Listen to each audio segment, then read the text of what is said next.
Este es el resumen semanal de la lección de la Escuela Sabática para Adultos, para desarrollarse el 3 de mayo del año 2025. Lleva como título Las Naciones, segunda parte. Estamos en el segundo trimestre del año 2025. ¿Cómo interpretar la profecía bíblica? El texto para memorizar de esta semana, Salmos 46, verso 10.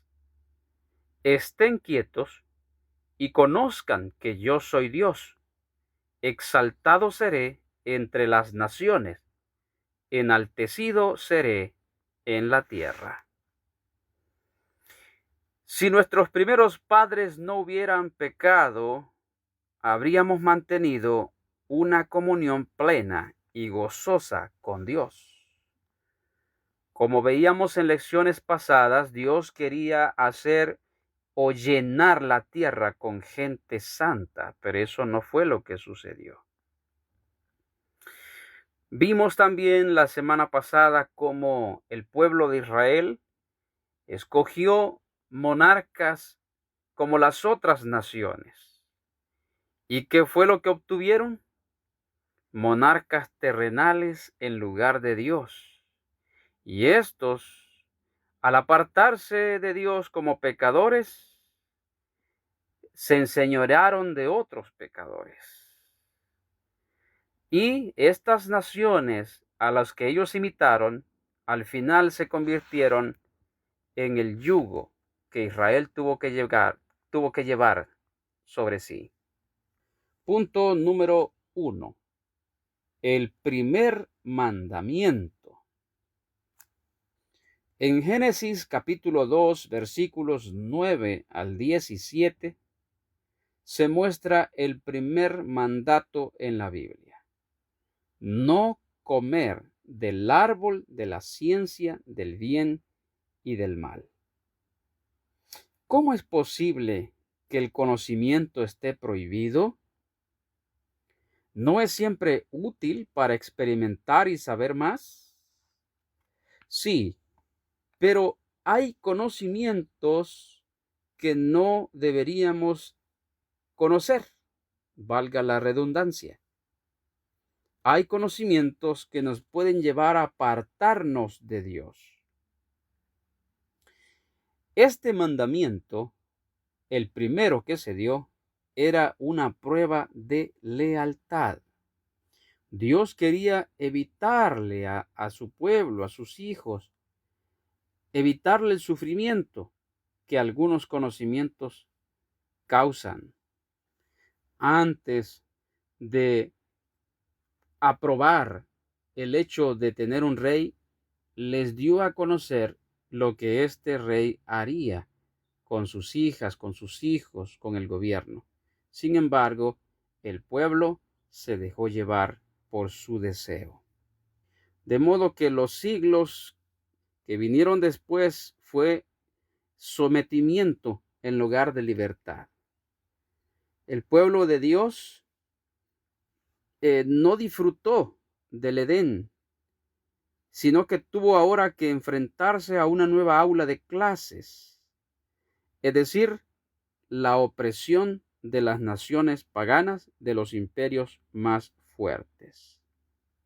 Y lo que Dios quiso hacer, un reino de sacerdotes y gente santa, vino a ser un pueblo gobernado por reinos paganos. Pasemos ahora al punto número 2 de la lección. Daniel capítulo 2. Cuando llegamos al capítulo 2, al libro de Daniel, nos vemos ahora con el pueblo de Israel ya no más autónomo, ya no más independiente, y ahora cosecharía las consecuencias de sus elecciones.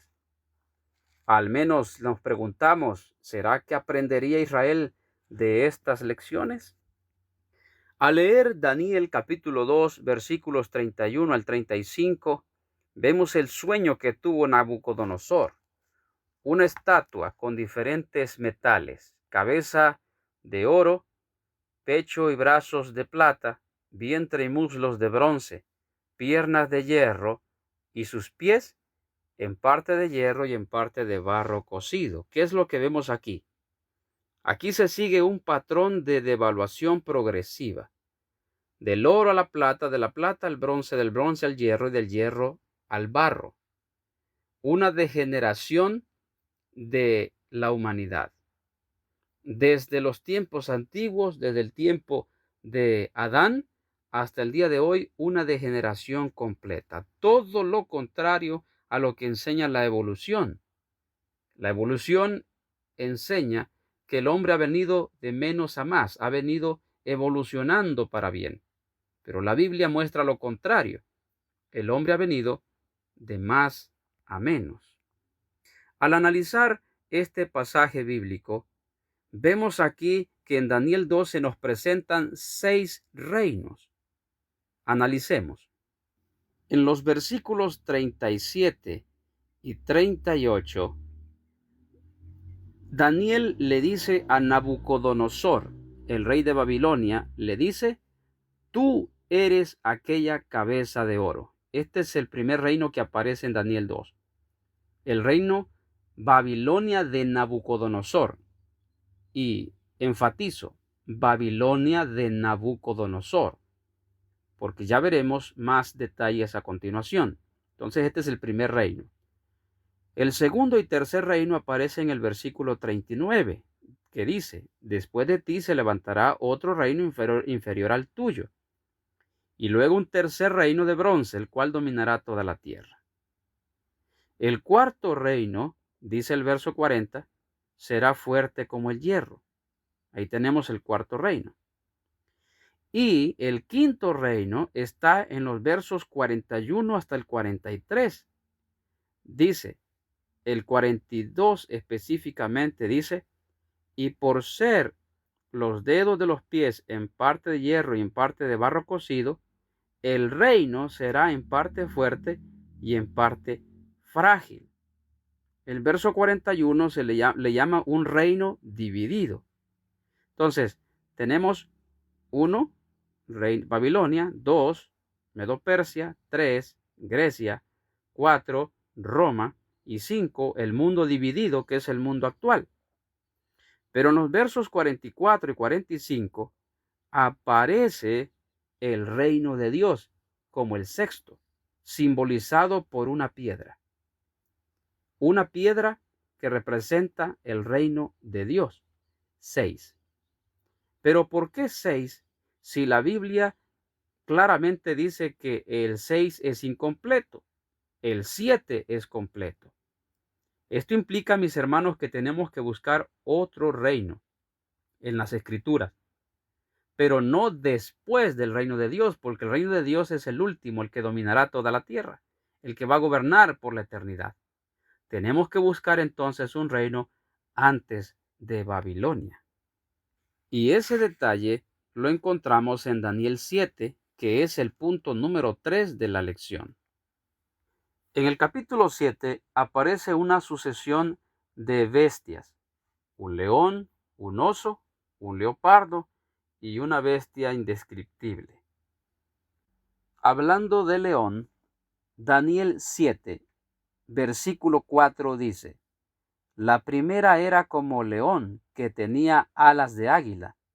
Yo estaba mirando hasta que sus alas fueron arrancadas, y fue levantada del suelo y se puso enhiesta sobre los pies a manera de hombre, y le fue dado corazón de hombre.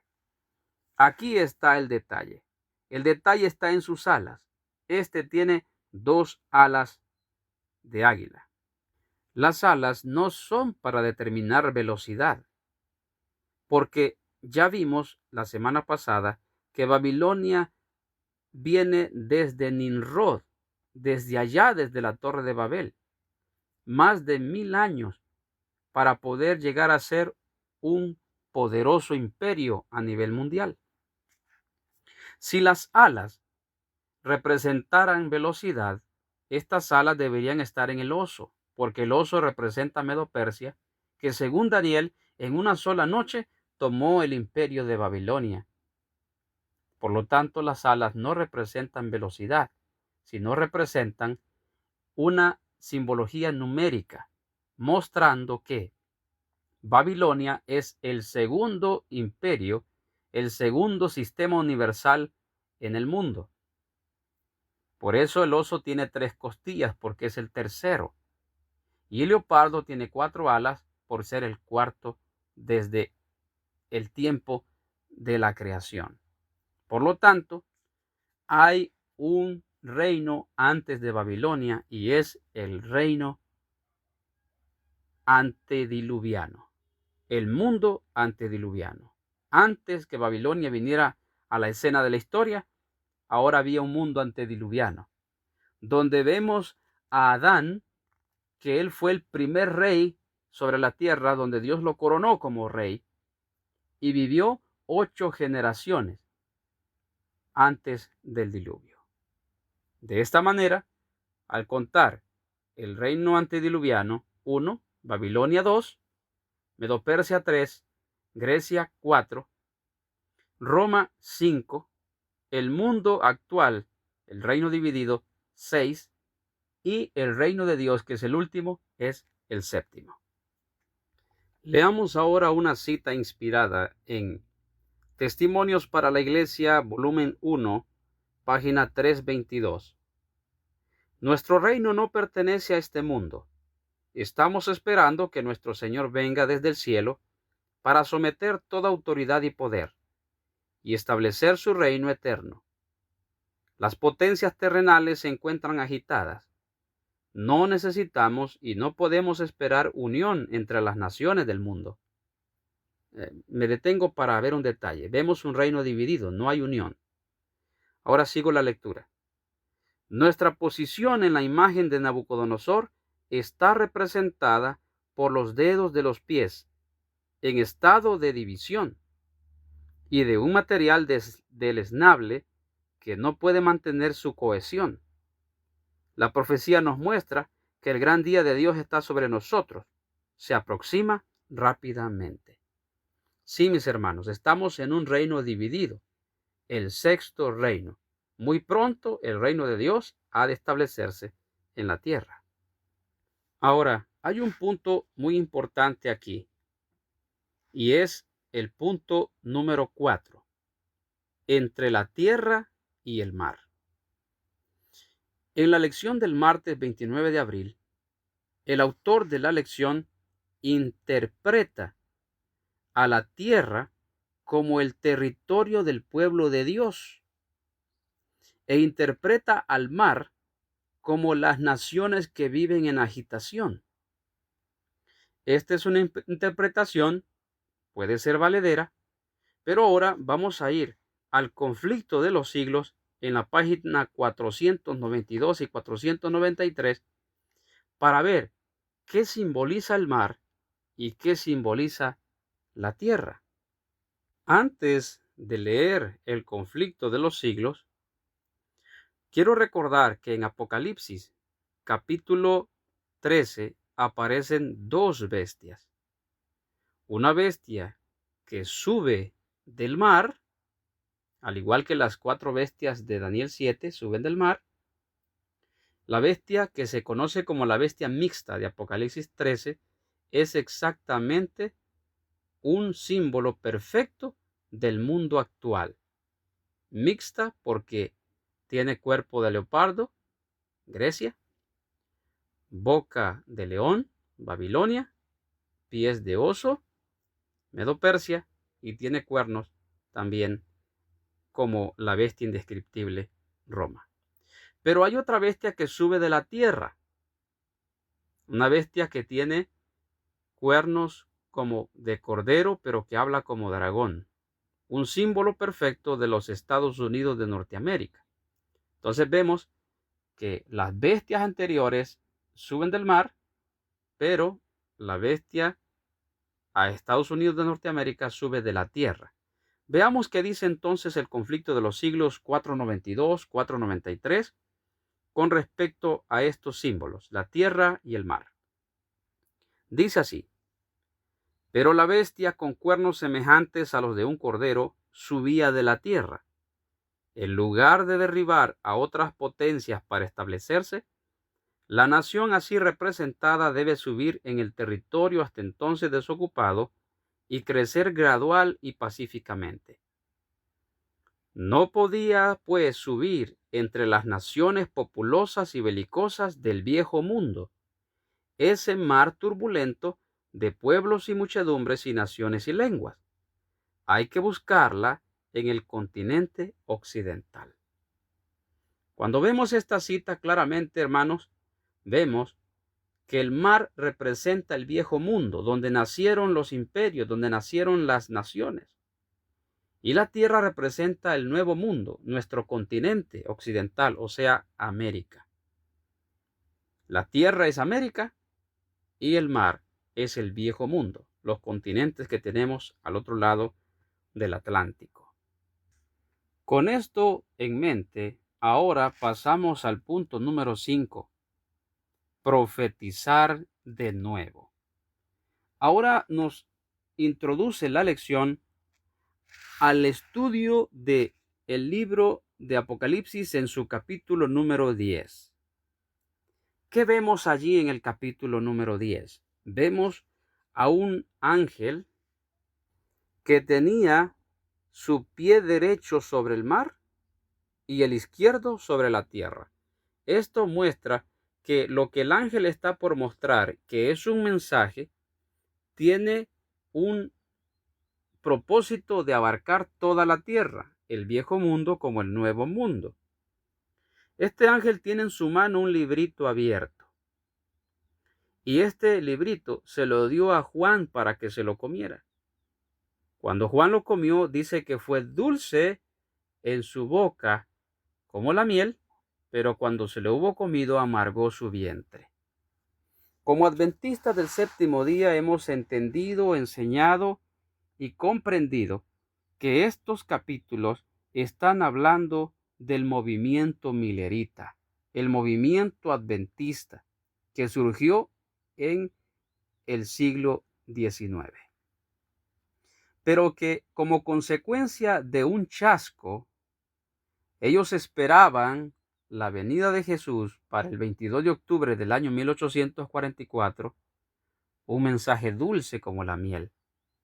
Y al no venir Cristo en esa fecha a la tierra, eso representa la amargura del vientre. Pero al pasar este chasco o esta prueba por la cual Dios quería que pasasen, Dios tenía un propósito, y es que iba a quedar un remanente. Aquellos que estaban por convicción esperando la llegada de su Señor. A estos Dios les dice en el capítulo 10, versículo 11 de Apocalipsis, les dice: y él me dijo, es necesario que profetices otra vez sobre muchos pueblos, naciones, lenguas y reyes. Notemos aquí una parte interesante, porque aquí surge el movimiento adventista del séptimo día. El movimiento adventista del séptimo día fue llamado en la condición como está, no para predicar a todas las naciones, sino dice a muchas naciones. Allá hay una gran diferencia. La iglesia adventista, tal y como está, ha predicado a muchas naciones hasta el día de hoy, cumpliendo la profecía bíblica. Ha predicado a muchas naciones. Pero no es la iglesia adventista como tal, como está en la actualidad, como vimos en lecciones pasadas, en adulterio espiritual, no es la que va a dar el evangelio a todo el mundo. Porque debe Dios hacer una obra de purificación en su iglesia para que su iglesia purificada, con los fieles dentro de la iglesia, los fieles que han de componer la iglesia triunfante, estos son los que van a dar el evangelio a todo el mundo. Por eso es que, si regresamos a Daniel 2, vamos a ver un detalle muy interesante. Vemos que de acuerdo con el verso 35 de Daniel 2, dice que hay una piedra que hiere a la imagen y que esta piedra se hace un gran monte que llena toda la tierra, o sea, todas las naciones van a ser abarcadas por esta gran piedra, o más bien dicho, por este gran monte. Primero es una piedra que se convierte en un gran monte. Ahora, en el verso número 45, dice, de la manera que viste que del monte fue cortada una piedra no con mano. Notamos, aquí hay un monte pequeño. De ese pequeño monte es cortada una piedra. Y luego esta piedra, cuando golpea, se convierte en un gran monte. Por años se ha dicho y enseñado que esta piedra de Daniel 2 representa la segunda venida de Cristo. Pero eso no es lo que dice la Biblia. La Biblia dice que esta piedra es el reino de Dios. ¿Y en qué se compone? ¿De qué se compone el reino de Dios? De súbditos. Por lo tanto, esta piedra representa al remanente fiel de Dios que ha de terminar la obra del Evangelio en todo el mundo, llenando la tierra con la gloria de Dios. De manera que el monte donde es cortada la piedra representa la iglesia actual, tal como lo enseña Miqueas 4, Daniel 9, Isaías 2, donde aparece un monte representando a la iglesia. Es cortada la piedra y luego ésta, al hacer su trabajo, llena toda la tierra con la gloria de Dios, cumpliendo así Apocalipsis 18 de ese ángel que ha de iluminar toda la tierra con su gloria. Que la paz de Cristo inunde nuestras vidas y que el sol de justicia alumbre nuestras vidas hoy.